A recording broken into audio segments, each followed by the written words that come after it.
Ce lundi 15 mai, Apolline de Malherbe a réagi aux déclarations polémiques d'Éric Roy, entraîneur du Stade brestois, au sujet de l'homophobie. Sidérée, la journaliste est revenue sur le fond et la forme de ses propos dans sa matinale. À 48 heures de la journée mondiale de la lutte contre l'homophobie, le climat est tendu en France. Le week-end de dernier a été riche en polémiques, notamment du côté du football.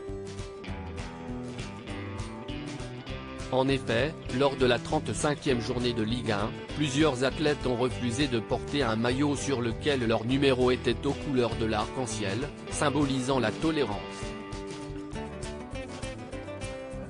Ce dimanche 14 mai, les Nantais et les Toulousains, discrètement écartés de la pelouse avant la rencontre, ont été copieusement critiqués par la ministre des Sports Amélie Oudéa-Castéra, qui regrette vivement qu'il n'y ait pas 100% des joueurs qui jouent en France en Ligue 1 et en Ligue 2 qui ne puissent pas se retrouver derrière ce simple message de non-discrimination.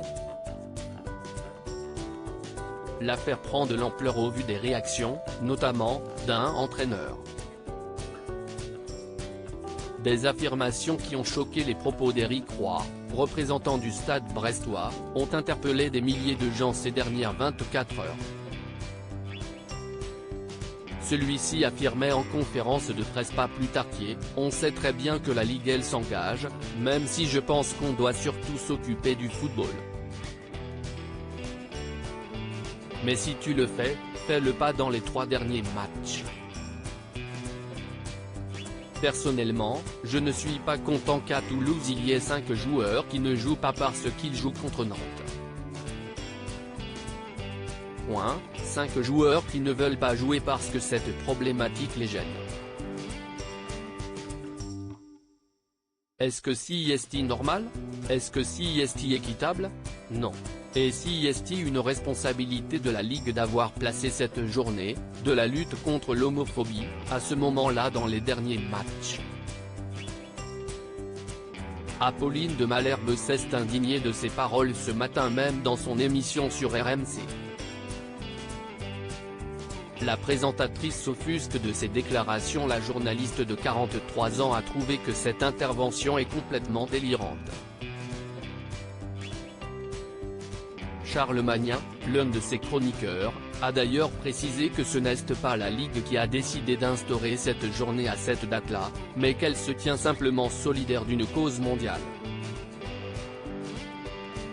Quand on écoute Éric Roy, on se dit moi, je veux bien une journée de lutte contre l'homophobie, mais il faut que ce soit en catimini, idéalement un jour où il n'y a pas de match. Si est-il vrai que ça ce serait vraiment pas mal, a rétorqué l'animatrice en tentant une imitation de la voix de l'entraîneur brestois.